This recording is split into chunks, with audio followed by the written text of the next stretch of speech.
Samantala, malinaw ang senyales. Nasa radar na ni Al-Alshik si Casimero dahil sa sunod-sunod na pag-post ng Ring Magazine na pag-aari ni Turki Al-Alshik pagkatapos ng panalo niya kay Luis Nery. Malinaw ang senyales na nasa radar na siya ng Saudi Arabia. May tatlong dahilan kung bakit seryosong senyales ito. Gusto ni Turki Al-Alshik ang mga labang maingay sa social media, may bad blood at talagang inaabangan ng fans. Ang karakter ni Casimero na walang takot mag-trash talk ay swak na swak sa formula ng malalaking Riyadh season cards. Si Turki ay may napakagandang relasyon sa mga Japanese promoters tulad ng pag-organisa niya ng Night of the Samurai cards. Kung siya ang magsasabi kay Naoya Inoue na gusto ko si Casimero ang isunod mo, ako ang magbabayad, napakahirap itong tanggihan ni Inoue o ng top rank ni Bob Arum. Hindi basta-basta nagtatampok ang daring ng boksingerong walang hatak. Ang sunod-sunod na pag-post nila kay Cuadro Alas ay patunay na marketable ang pangalan niya sa pandaigdigang entablado ngayon. Kumbaga kung dati ay sumisigaw lang si Casimero sa kawalan, ngayon ay may hawak na siyang megaphone na pinapagana ng pondo ng Saudi. Sa bagong post nga ni Casimero, sinabi niya na checkmate na si Naoya Monster Inoue, na malamang ang ibig sabihin nito ay wala nang takas itong si Inoue at mapipilitan na itong labanan si Casimero. Ang pagkilos ni Koki Kameda na ilapit ang pangalan ni Casimero kay His Excellency Turki Al-Alshik ang itinuturing ng marami na totoong ultimate checkmate. Si Turki Al-Alshik ang may hawak ng bilyong-bilyong pondo mula sa Saudi Arabia Riyadh season. Kung magustuhan ni Al-Alshik ang bakbakang Casimero versus Inoue, kayang-kaya niya maglatag ng perang hindi matatanggihan ng kampo ni Inoue at ni Bob Arum top rank. Sabi nga ng mga fans, hawak na ni Casimero ang tamang baraha para mapirsa ang laban. Magandang araw, breaking news, Tyson Fury pinatumba si Marius Wack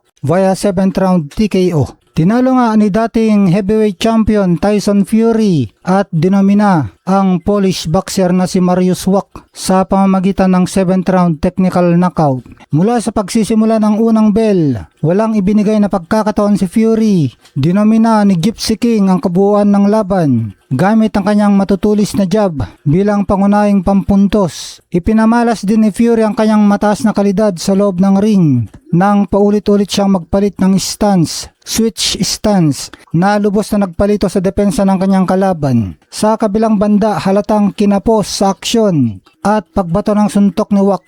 Marahil ito ay hindi sapat ang kanyang stamina. Naging mabagal at kulang sa bitaw ng suntok ang Polish fighter habang patuloy na tumatanggap ng matinding pambubugbog at pinsala kay Fury. Dahil hindi na kayang indahan ang natamong pambubugbog, nagdesisyon na ang corner ni Wack pagkatapos ng round 7 na sumuko at huwag nang ituloy pang laban sa round 8 upang maiwasan ang mas malalang pinsala.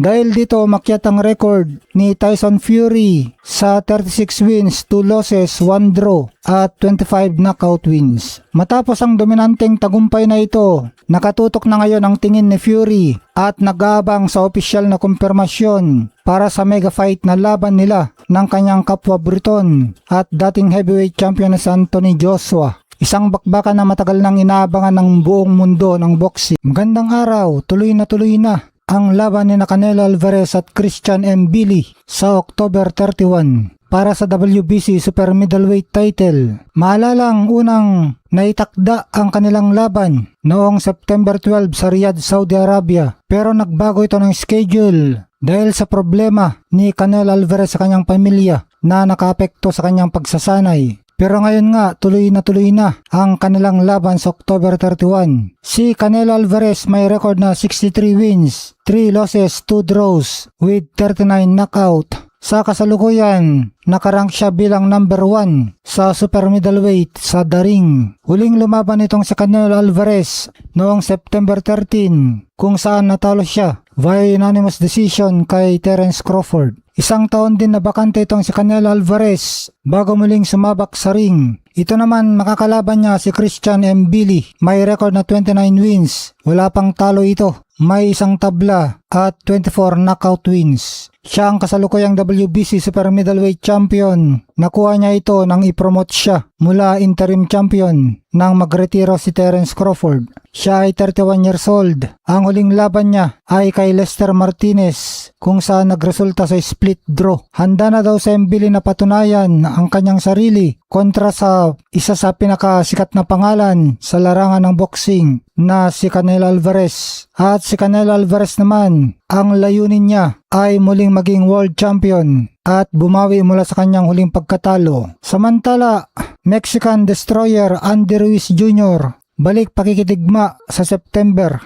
Handa na muling magpakawala ng mga matitinding kombinasyon itong dating Unified Heavyweight Champion na si Andy Ruiz Jr. matapos ang 2 taong pahinga sa boxing. Si Andy Ruiz ay may record na 35 wins, 2 losses, 1 draw with 22 knockout. Makakalaban niya ang Polish heavyweight contender na si Damian Kainiba. May record na 17 wins, 1 loss with 11 knockout sa September 4 sa New Jersey, USA. Ito ang magiging unang laban ni Ruiz sa ilalim ng kanyang bagong promotional deal na Matchroom Boxing. Kaya pagkakataon ito ni Ruiz na mapatunayan na kaya pa niya maging world champion muli. Pero hindi basta-basta ang kanyang katunggali na si Damian Kainiba dahil may matibay na record ito na 17 na panalo at may 1 talo lamang. Sabi ni Andy Ruiz Jr.